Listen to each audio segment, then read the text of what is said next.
Dear students, स्वागत है आपका कल्प इंग्लिश एकेडमी में। और कल्प इंग्लिश एकेडमी जो कि आपके लिए चाहती है कुछ नया करना इंग्लिश के हर एस्पेक्ट से, चाहे वो फोनेटिक्स हो, चाहे वो लिटरेचर हो, ग्रामर हो या वोकैबुलरी हो, हम अपनी तरफ से आपको कुछ नया देने की कोशिश करते हैं। और इसी कोशिश में आज हमने एक अलग वीडियो आपके सामने रखा है, टाइटल्स ऑफ इंग्लिश लिटरेचर। जी हाँ, हर एग्जाम में पूछा जाता है, चाहे आप थर्ड ग्रेड के एग्जाम दे रहे हो, चाहे आप 12th क्लास के लिटरेचर के स्टूडेंट्स हो, चाहे बीए एमए कोई भी क्लास के आप लिटरेचर के स्टूडेंट हो, थर्ड ग्रेड या सेकंड ग्रेड जैसे कोई एग्जाम टीचर से रिलेटेड दे रहे हो या नेट सेट के एग्जाम्स आप दे रहे हो, आपको टाइटल्स ऑफ इंग्लिश लिटरेचर के बारे में जरूर पूछा जाता है। एक बहुत ही सिंपल सा और इंटरेस्टिंग टॉपिक है जो आपके लिए as a student of English जानना बहुत जरूरी है।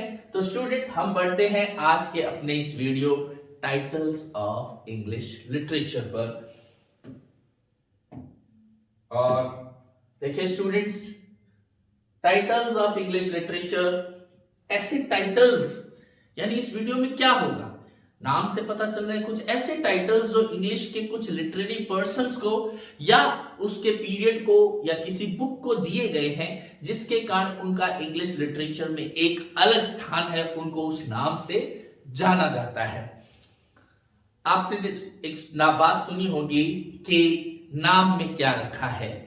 जी हाँ, नाम में हो सकता है कुछ ना रखा हो, लेकिन अगर नाम ही नहीं है तो फिर हम कह सकते हैं कि उस व्यक्ति की आइडेंटिटी क्या हुई। लेकिन ये जो टाइटल्स है वो व्यक्ति के नाम से भी आगे उसको ले जाते हैं। वो उस चीजें हैं, वो कुछ ऐसे पद है, कुछ पद नाम है जिसके कारण इतिहास में उस व्यक्ति, उस बुक, उस एज को उस नाम से जाना जाता है। तो स्टूडेंट, बढ़ते हैं उन नामों की तरफ। और टाइटल्स ऑफ इंग्लिश लिटरेचर में हम पहले आ गए हैं। जो टाइटल्स की एक लिस्ट आपको दिख रही है वो है morning star of Renaissance.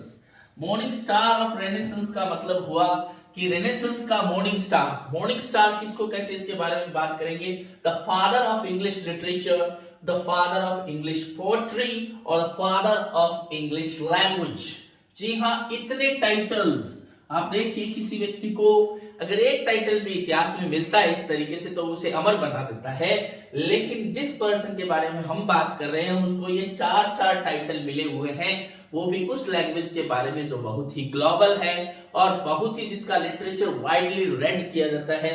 Ji student, morning star of Renaissance, the father of English literature, father of English poetry और फादर ऑफ इंग्लिश लैंग्वेज के नाम से जिस पर्सन को जाना जाता है वो है जेफरी चौसर, जो 1340 से 1400 तक इंग्लैंड में रहे थे। उनका जीवन काल है, फिर से सुन लीजिए, उनका नाम है जेफरी चौसर। तो अब हम टाइटल्स के बारे में भी थोड़ी बात कर लेते हैं। Morning star of Renaissance. जी हाँ स्टूडेंट्स, आपने नाम सुना होगा मॉर्निंग स्टार और इवनिंग स्टार, यानी सुबह का तारा और शाम का तारा। वैसे आपको बता दूं कि मॉर्निंग स्टार और इवनिंग स्टार नाम से जिस तारे को जाना जाता है वो एक्चुअल में स्टार नहीं है, बल्कि वो हमें दूर से स्टार दिखता है, स्टार की तरह दिखता है, वो एक्चुअल में प्लैनेट है। प्लैनेट भी कौन सा है? वीनस। वीनस यानी शुक्र ग्रह, जिसको आप कह सकते हो हिंदी में जिसे शुक्र ग्रह कहते हैं वही वीनस है। और इंग्लिश जो लैंग्वेज है, इंग्लिश जो लिटरेचर है, उसमें ग्रीक और रोमन सभ्यताओं से बहुत कुछ लिया है। इसके कारण वीनस को गॉडेस ऑफ ब्यूटी के रूप में जाना जाता है। तो स्टूडेंट, जो मॉर्निंग स्टार है वो आपने देखा होगा कि जब सूर्य उदय हो उससे पहले भी आपको पूर्व दिशा में दिखेगा, और जब सन सेट हो रहा हो तो आपको वेस्ट की साइड में एक चमकता तारा दिखेगा जो बहुत ही क्लियरली विजिबल होता है, यानी कोई चीज हो रही है उस टाइम वो आपको पहले मिल जाएगा। तो इसलिए रेनेसेंस के होने के साथ मॉर्निंग स्टार यानी रेनेसेंस इंग्लैंड में जब हुआ, पुनर्जागरण की जब शुरुआत हुई इंग्लैंड में पुनर्जागरण का काल जब शुरू हुआ, जो कि एक मूवमेंट था, एक अगड़ाई थी ह्यूमैनिटी की, जिसमें उन्होंने पुराने जो मिडिल एजेस थी उसकी प्राचीन परंपराओं को, बेड़ियों को छोड़कर और एक पुरानी जो ग्रीक और रोमन टाइप की आर्ट, कल्चर और लिटरेचर में जो रिवाइव था, जो नॉलेज का रिवाइव था, उस घटना को पुनर्जागरण कहते हैं। और चूंकि जेफरी चौसर उस पुनर्जागरण की घटना से ठीक पहले आसमान पर, लिटरली आसमान पर उभरे थे, इसलिए इसे मॉर्निंग स्टार ऑफ रेनेसांस कहा जाता है। आगे देखिए student, the father of English literature, Geoffrey Chaucer को फादर ऑफ इंग्लिश लिटरेचर भी इसलिए कहते हैं क्योंकि इंग्लिश लिटरेचर के वो पहले पोएट थे जिनको फर्स्ट नेशनल पोएट हम कह सकते हैं, जिन्होंने अपने पूरे इंग्लैंड को प्रभावित किया और जिन्होंने उस लैंग्वेज में लिखा जो कमोबेश आज भी इंग्लिश लैंग्वेज की वो डायलेक्ट, ईस्ट मिडलैंड डायलेक्ट, जो उस टाइम जो 4 मेजर डायलेक्ट्स थी उसमें ईस्ट मिडलैंड जो डायलेक्ट थी उसमें उन्होंने अपना लिटरेचर लिखा, जो आगे जाकर इंग्लिश लैंग्वेज के मॉडर्न रूप के रूप में डेवलप हुई। इसलिए उनका लिटरेचर आज भी बहुत हद तक पढ़ा जा सकता है। उनके लिटरेचर की बहुत बाद के जो लिटरेरी पर्सन थे उन्होंने कॉपी की, उनको बहुत ज्यादा उनसे इंस्पायर्ड हुए, इसलिए इन्हें फादर ऑफ इंग्लिश लिटरेचर भी कहते हैं। और फादर ऑफ इंग्लिश पोएट्री आपको पता है, prologue to Canterbury Tales, legend of a good women जैसी बहुत सारी बुक्स लिखकर इंग्लिश पोएट्री के फील्ड में जोफ्री चौसर ने अपना स्थान पक्का किया, इसलिए उन्हें फादर ऑफ इंग्लिश पोएट्री भी कहते हैं। और जो इंग्लिश लैंग्वेज उस टाइम उनको एक कच्चे माल के रूप में मिली थी, उन्होंने उसे ईंट के रूप में तैयार कर दिया, पक्के एक ऐसे मटेरियल के रूप में तैयार कर दिया जिससे आगे जाकर बहुत कुछ तैयार किया जा सकता था। इसलिए इंग्लिश लैंग्वेज के फादर भी जो है वो जोफ्री चौसर को कहा जाता है। तो स्टूडेंट आपको ध्यान रखना है, अगर एग्जाम में morning star of renaissance, the father of English literature, the father of English poetry और फादर ऑफ इंग्लिश लैंग्वेज, ये चारों आते हैं तो उसके रूप में आपका आंसर होगा जोफ्री चौसर। तो स्टूडेंट ये था आज का हमारा पहला टाइटल, यानी टाइटल्स ऑफ इंग्लिश श्रृंखला में हम कह सकते हैं इंग्लिश लिटरेचर की ये जो टाइटल्स है ये एक पर्सन के लिए यूज होते हैं जिस पर्सन का नाम है जोफ्री चौसर। नेक्स्ट बढ़ते हैं स्टूडेंट आगे की तरफ, और वो है the father of English learning.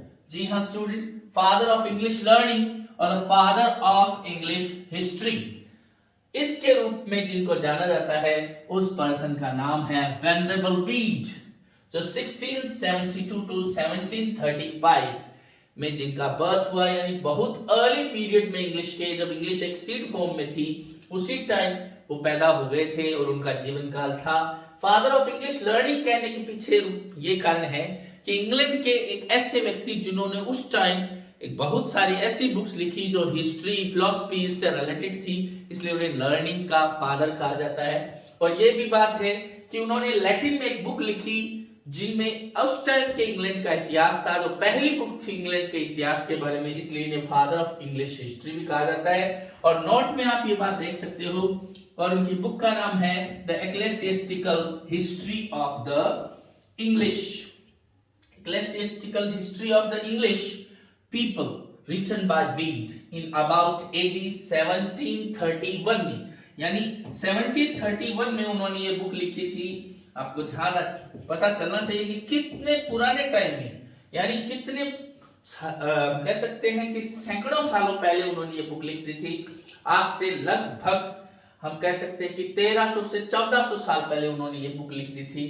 तो ये अपने आप में फादर ऑफ इंग्लिश हिस्ट्री का टाइटल मिलने के रूप में बहुत बड़ा माइलस्टोन है, कंट्रीब्यूशन है। उन्होंने ये जो बुक लिखी है इंग्लैंड के इतिहास के बारे में थी, ये पहली बुक थी जो इंग्लैंड के इतिहास के बारे में थी, इसलिए इन्हें फादर ऑफ इंग्लिश हिस्ट्री कहते हैं। और साथ ही साथ ये बहुत ही लर्निंग पर्सन थे, बहुत ही विद्वान व्यक्ति थे, इसलिए इन्हें फादर ऑफ इंग्लिश लर्निंग भी कहा जाता है, ज्ञान, इंग्लिश लैंग्वेज के ज्ञान के पिता। इसलिए वेनरेबल बीड या रिस्पेक्टेबल बीड भी इनको कहा जाता है। आपको ये ध्यान रखना है। सेंट बीड ये भी इनका नाम है, वो कई बार कई बुक्स में अपने को मिलता है, सेंट बीड, क्योंकि ये एक क्लर्जी पर्सन थे, चर्च में क्लर्जी थे, इसलिए आदरणीय, वेनरेबल का मतलब होता है आदरणीय, बीड, इसलिए इनको रिस्पेक्ट के साथ वेनरेबल बीड या सेंट बीड भी बोला जाता है। और ये उनकी बुक है जो उन्होंने 731 में लिख दी थी। आप सोचिए कि कितने पुराने टाइम में उन्होंने ये बुक लिखकर इंग्लिश हिस्ट्री को एक नया शेप देने की फर्स्ट ट्राई की। नेक्स्ट बढ़ते हैं स्टूडेंट अपने अगले टाइटल की तरफ, the morning star of reformation. जी हाँ student, morning star of renaissance की अगर बात की जाए तो जॉफ्री चौसर है, लेकिन मॉर्निंग स्टार ऑफ रिफॉर्मेशन किन्हें कहा जाएगा? जॉन वाइक्लिफ को, जिनका बर्थ स्पान 1332 1384 है, यानी आज से लगभग हम कह सकते हैं कि 1000 ईयर्स अगो वो पैदा हुए थे और उन्होंने अपनी जो कंट्रीब्यूशन है हिस्ट्री में वो दिया था। इनको रिफॉर्मेशन का फादर कहते हैं, मॉर्निंग स्टार कहते हैं। रिफॉर्मेशन का मतलब होता है धर्म सुधार। देखिए स्टूडेंट, जिस तरह renaissance revival of ancient learning था, प्राचीन ज्ञान विज्ञान की फिर से एक रिवाइवल था, ग्रीक और रोमन जो कल्चर थी उसका रिवाइवल था, उसी तरह धर्म के क्षेत्र में किंग मार्टिन लूथर के आने से भी पहले जो रिफॉर्मेशन धर्म सुधार शुरू हुआ, धर्म की जो परंपरागत बेड़ियां थी उनको हटाकर उसको एक ह्यूमन बीइंग की प्रोग्रेस के एक रिसोर्स के रूप में जो डेफिनेशन दी गई, और जो करप्टेड जो चर्च था उस पर जो अटैक करने वाले पहले व्यक्ति थे अपनी बुक्स के माध्यम से, अपने लिटरेचर के माध्यम से, वो जॉन वाइक्लिफ थे। उन्होंने रोमन जो पॉप और कैथोलिसिज्म का जो चर्च का एक पूरा बेड़िया थी उस पर अपनी पेन से, अपनी कलम से उन पर प्रहार किए, इसलिए इन्हें रिफॉर्मेशन यानी धर्म सुधार का मॉर्निंग स्टार कहा जाता है। यानी रिफॉर्मेशन की स्टार्टिंग जब हुई तो जॉन वाइक्लिफ वहां खड़े थे, उन्होंने उसको स्टार्ट करने में फर्स्ट चोट है वो मारी। आगे बढ़ते हैं student, morning star of reformation John Wycliffe 1332 1384, ये आपको ध्यान रखना है। आगे बढ़ते हैं अगले टाइटल की तरफ, फादर ऑफ इंग्लिश नॉवल। जी हाँ student, father of English novel, English novel के फादर किसको कहते हैं आपको ध्यान रखना है, हेनरी फील्डिंग। यहाँ English literary person Henry fielding जो 1707 से 1754 तक इनका लाइफ स्पैन है, उनको हेनरी फील्डिंग को फादर ऑफ इंग्लिश नॉवल माना जाता है, क्योंकि उनकी जो नॉवेल्स है टॉम जोन्स और अन्य जो उनकी नॉवेल्स है उनको फर्स्ट इंग्लिश नॉवल होने का टाइटल प्राप्त है। आपको पता होना चाहिए टॉम जोन्स जो है वो पहली इंग्लिश की नॉवल मानी जाती है। हालांकि स्टूडेंट 1740 में सैमुअल रिचर्डसन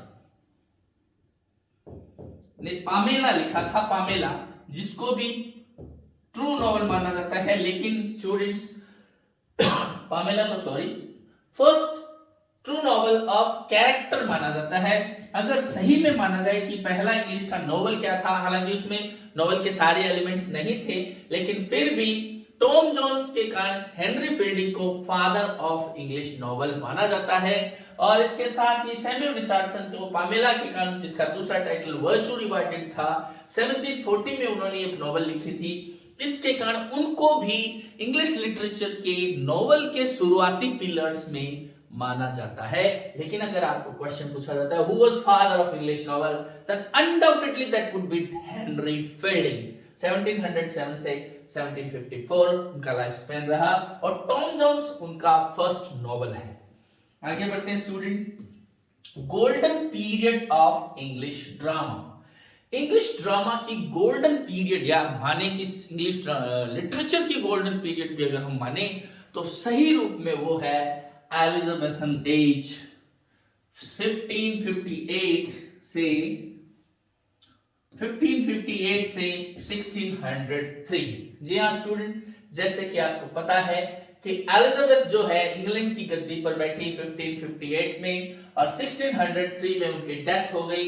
एलिजाबेथ का टाइम जो था वो रियल में इंग्लैंड के लिए बहुत प्रॉस्पेरिटी का टाइम था। Literature, art, sculpture, every field of human knowledge जो है वो फ्लावर हुआ, वो फ्लोरिश हुआ। इसके कारण गोल्डन पीरियड और ड्रामा जो है इस टाइम लिटरेचर में सबसे पॉपुलर जॉनर थी। इसी टाइम अगर आप देखें तो क्रिस्टोफर मार्लो, जिनको इंग्लैंड के ड्रामा के इतिहास में बहुत पॉपुलैरिटी हासिल है, विलियम शेक्सपियर और बेन जॉनसन जैसे लोगों ने, जो ड्रामेटिस्ट थे, उन्होंने अपने लिटरेचर के थ्रू इंग्लिश ड्रामा में ट्रेजेडी, कॉमेडी, ट्रेजिकॉमेडी, सब तरह के जो ड्रामाज है उन्होंने लिखे। इस कारण इंग्लिश लिटरेचर के इतिहास में एलिजाबेथन जो एज है 1558 से उनकी डेथ 1603 तक के पीरियड को golden period of English drama कहा जाता है। So if someone asks you, अगर आपसे कोई पूछता है what is the golden period of English literature या what is the golden period of English drama, then certainly it would be Elizabethan age जो 1558 से 1603, और एक्चुअल में क्रिस्टोफर मार्लो, विलियम शेक्सपियर और बेन जॉनसन जैसे जो unsurpassed dramatist of English literature है वो इसी एज में हुए थे। तो स्टूडेंट आगे बढ़ते हैं नेक्स्ट टाइटल की तरफ, फादर ऑफ मेटाफिजिकल पोएट्री। जी हाँ स्टूडेंट, मेटाफिजिकल पोएट्री जो है वो एक बहुत ही अलग रूप में इंग्लिश पोएट्री की ब्रांच है, और मेटाफिजिकल पोएट्री जो है उसके फादर माना जाता है जॉन डन को, जो 1572 से 1631 यानी एलिजाबेथन एज और उसके बाद जो जैकोबियन एज है उन दोनों पीरियड में रहे थे। और जैकोबियन एज में वो मुख्यतः उन्होंने अपनी लिटरेरी जो प्रोडक्शन था वो दिया था, इसलिए फादर ऑफ मेटाफिजिकल पोएट्री उनको इसलिए कहा जाता है। जॉन डन ने मेटाफिजिकल पोएट्री की अपने आप में कोई ऐसे कह के शुरुआत नहीं की थी कि मैं मेटाफिजिकल पोएट्री की शुरुआत कर रहा हूं। उन्होंने तो बस अपना जो एक्सप्रेशन था वो उसको एक अलग रूप में एक्सप्रेस किया। मेटाफिजिकल पोएट्री क्या होती है ये हम आपको एक अलग वीडियो में बताएंगे। वैसे मेटाफिजिकल पोएट्री एक ऐसी पोएट्री होती है जो फिजिकल नेचर से अलग होती है, जो डिवाइन, डिविनिटी, गॉड, लव इस तरीके की फीलिंग्स के साथ लिखी जाती है, और जिसमें एक्सप्रेशन जो है वो बहुत अलग होते हैं। एब्रप्ट बिगिनिंग होती है, शो ऑफ नॉलेज होता है, use of far fetched imageries और कंसीट्स होते हैं। तो ऐसी पोएट्री को मेटाफिजिकल पोएट्री कहते हैं। और उनके बाद के जो इंग्लिश लिटरेचर के जो हम कह सकते हैं कि हिस्टोरियन थे, ड्राइडन जैसे हिस्टोरियन, और उसके बाद डॉक्टर जॉनसन ने उन्हें मेटाफिजिकल पोएट्स के रूप में, लीडर ऑफ मेटाफिजिकल पोएट के रूप में आइडेंटिफाई किया था। इसलिए फादर ऑफ मेटाफिजिकल पोएट्री, या हम कह सकते हैं कि अगर आपसे पूछा जाए who is the founder of metaphysical poetry, who is the leader of metaphysical poetry, then certainly it would be the same name. वो निश्चित रूप से एक ही नाम होगा, वो होगा जॉन डन, जो 1572 टू 1631 तक जो जीवित रहे, जिन्होंने अपना लिटरेरी प्रोडक्शन दिया। और निश्चित रूप से उनका जो लिटरेरी प्रोडक्शन है वो बहुत ही काबिल तारीफ है, एक बहुत ही अलग तरीके से उन्होंने एक्सप्रेस किया है। आपने मिर्जा गालिब की एक शेर सुना होगा, यूं तो जहां में सुख नवर और भी बहुत है अच्छे, कहते हैं गालिब का अंदाज बयां कुछ और है। तो वैसे तो और भी पोएट हुए होंगे, लेकिन जॉन डन का जो एक्सप्रेशन है, जॉन डन का जो अंदाज बयां है वो निश्चित रूप से बहुत ही अलग है, बहुत ही कह सकते हैं कि अपने कंटेम्परेरी पोएट से बहुत डिफरेंट, लेकिन फिर भी बहुत स्वीट, अलहदा होकर भी बहुत शानदार है। तो आगे बढ़ते हैं स्टूडेंट, मेटाफिजिकल पोएट्री में सेंट ऑफ मेटाफिजिकल स्कूल। जी हाँ स्टूडेंट, आपको ध्यान रखना है सेंट ऑफ मेटाफिजिकल स्कूल से मतलब क्या है। सेंट यानी संत। तो मेटाफिजिकल पोएट्री जो है उसमें रिलीजियस जो पोएम्स है वो काफी मात्रा में लिखी गई, क्योंकि काफी संख्या में लिखी गई।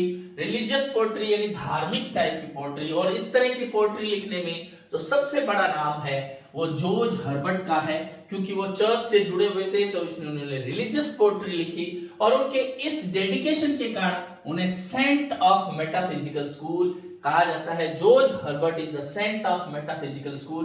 1593 टू 1633 उनका लाइफ स्पैन रहा, और उनको सेंट ऑफ मेटाफिजिकल स्कूल या सेंट ऑफ इंग्लिश पोएट्री कहा जाता है जॉर्ज हर्बर्ट को, जो कि खुद एक मेटाफिजिकल पोएट थे।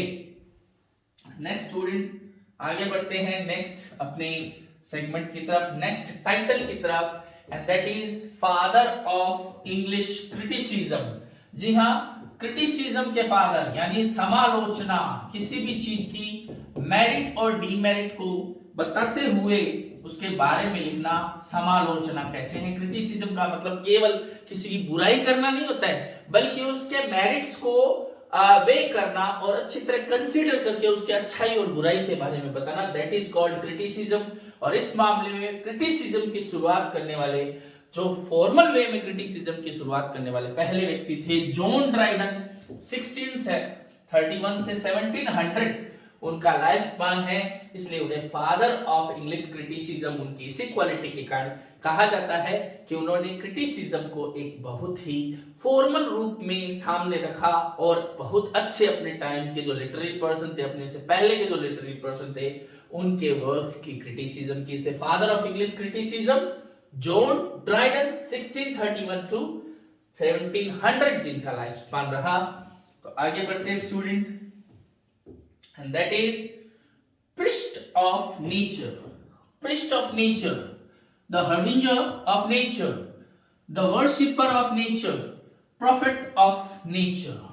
जी हाँ, प्रकृति, प्रकृति यानी ये प्रकृति जो है जिसके बारे में ही जिसने लिखा हो, यानी हर तरफ जिनको प्रकृति ही नजर आती हो, क्योंकि है भी एक्चुअल में हमारे चारों तरफ प्रकृति।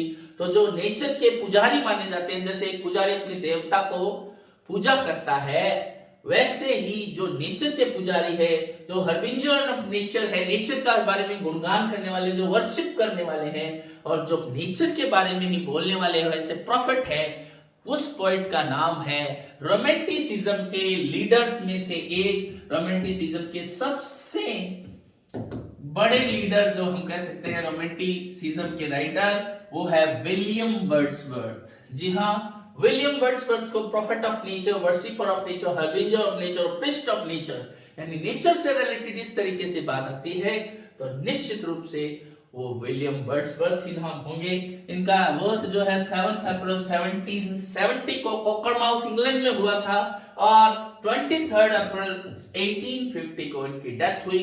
अपनी पूरी लाइफ में उन्होंने नेचर के बारे में लिखा, चाहे वो प्रोलॉग हो या फिर सोलिटरी रीपर जैसी कोई रचना, छोटी सी एक पोएम हो, या प्रोलॉग जैसा एपिक टाइप की पोएम हो, उन्होंने सब कुछ जो है वो प्रकृति से ही सीखा और उसी को ही जो है अपनी नेचर, अपनी जो रचनाएं, अपनी जो कंपोजिशन है वो डेडिकेट की। इसलिए इन्हें प्रीस्ट ऑफ नेचर या प्रॉफिट ऑफ नेचर जो है वो कहा जाता है। आपको ध्यान रखना है, जो रोमांटिसिज्म के सबसे बड़े पोएट्स में से एक थे विलियम वर्ड्सवर्थ। जी हाँ स्टूडेंट, आगे बढ़ते हैं और हम पढ़ते हैं प्रिंस ऑफ इंग्लिश एसेइस्ट।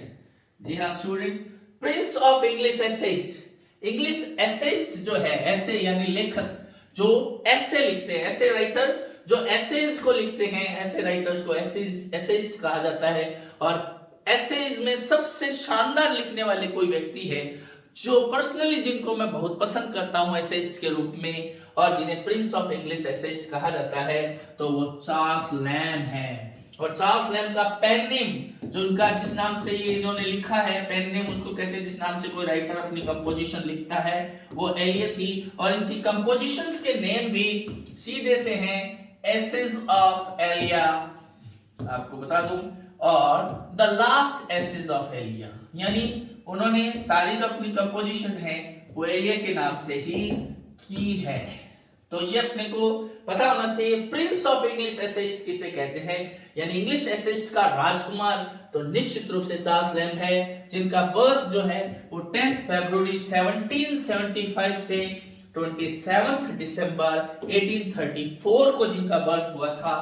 और निश्चित रूप से चार्ल्स लैम्ब के जीवन में बहुत कुछ ऐसा है जो हमारे लिए जानना भी जरूरी है, और हमें अगर हम उसको फॉलो कर सकते हैं तो हमारे लिए फॉलो करना भी जरूरी है। उनके कुछ एसेज, चाहे वो अपने कह सकते हैं कंप्लेन ऑफ बैचलर पर्सन हो या फिर चाहे वो चिमनी स्वीपर हो, पढ़ते हुए ऐसे लगता है कि कितना शानदार किसी ने लिखा है, एकदम जैसे आपसे बात कर रहे हो, एकदम जैसे अगर आप लिटरेचर से लव करने वाले पर्सन हो तो आपको सब कुछ अपने सामने घटित होता हुआ लगता है। तो ऐसे थे Prince of English essayist Charles lamb.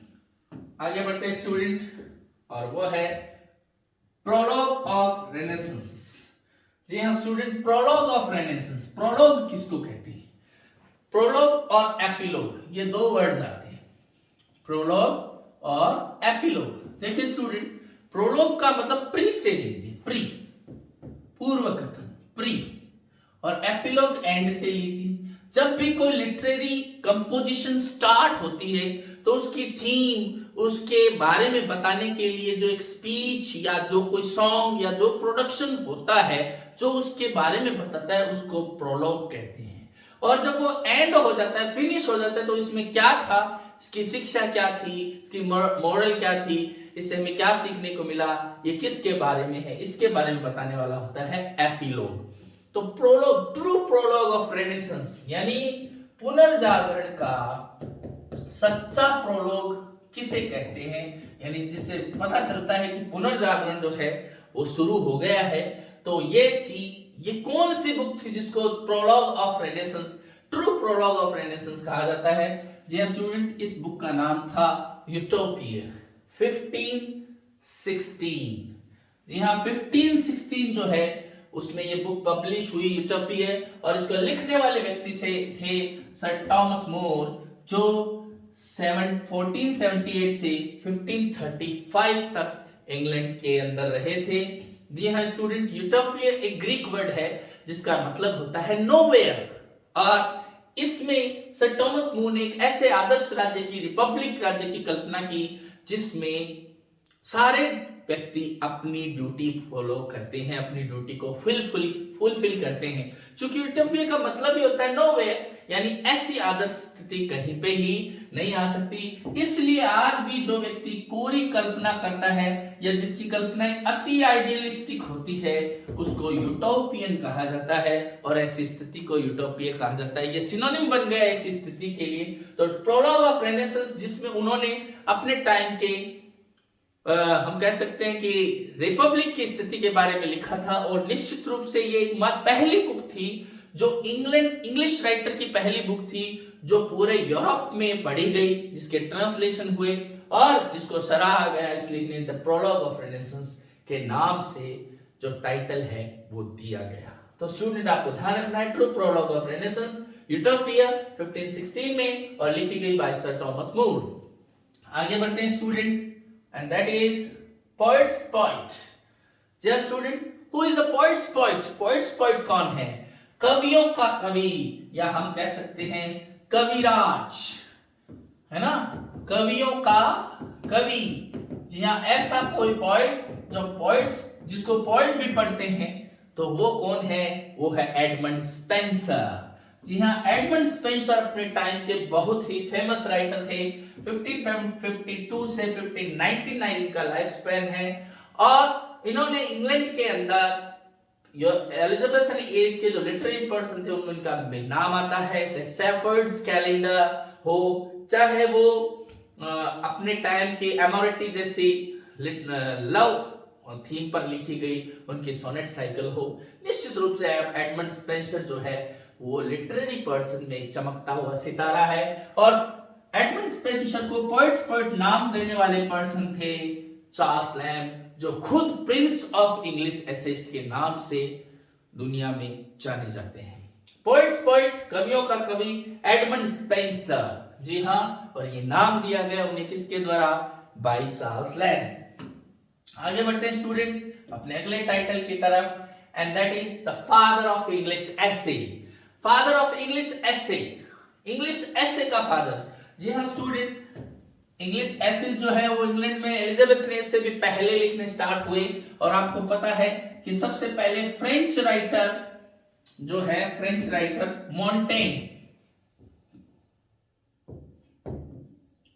Mountain जो है वो फ्रेंच राइटर थे, और उन्होंने सबसे पहले एसेज लिखे। लेकिन इंग्लैंड में इंग्लिश में सबसे पहले ऐसे लिखने वाले और जो बहुत ही पॉपुलर हुए, उनमें जिन व्यक्ति का नाम आता है जिसके कारण उन्हें फादर ऑफ इंग्लिश एसेज कहा जाता है, वो है फ्रांसिस बेकन। 1561 से 1626 जिन्होंने एसेज नाम से ही अपनी कंपोजिशन लिखी थी, और जिसमें उन्होंने छोटे लेकिन बहुत ही मीनिंगफुल सक्सेंट जो है एपिग्रामेटिकल स्टाइल में, यानी गागर में सागर भरने वाले स्टाइल में जिन्होंने एसेज लिखे थे। और निश्चित रूप से अगर आप फ्रांसिस बेकन के एसेज को पढ़ते हैं तो आप एक नए ही लिटरेरी वर्ल्ड में पहुंच जाते हैं, क्योंकि वो बहुत ही स्कॉलर थे। Francis Bacon is truly called the father of English essays. जी हाँ student, father of English essays के रूप में आप इनका नाम याद रखोगे, वो है फ्रांसिस बेकन, जो एलिजाबेथन एज के बहुत बड़े पॉलिटिशियन भी थे और फिलोसोफर भी थे, और साथ ही साथ बहुत बड़े लिटरेरी पर्सन के रूप में, एसेज के फादर के रूप में भी जाने जाते हैं। तो स्टूडेंट, ये हमारा एक प्रयास था आपके सामने कुछ नया लाने का, जिससे अब तक आपको जो चीजें पता नहीं हो वो आपको सिंपली पता चल सके, या एक कलेक्शन के रूप में आपके सामने आ सके। आपको हमारा ये प्रयास कैसा लगा? अगर अच्छा लगा है तो हमारे चैनल को लाइक, शेयर और सब्सक्राइब करें, और अपने सुझाव हमेशा हमें देते रहें, जिससे हम आपके लिए कुछ अच्छा ला सकें, जिससे हम आपके लिए कुछ उपयोगी ला सकें, और हमें भी खुशी होगी आपके इस काम में, आपके नॉलेज की इस जर्नी में आपके साथ चलने में। Thank you very much students, आपके इस प्यार और सपोर्ट के लिए। इसी तरह हमारे साथ बने रहिए। Thank you very much. Good night.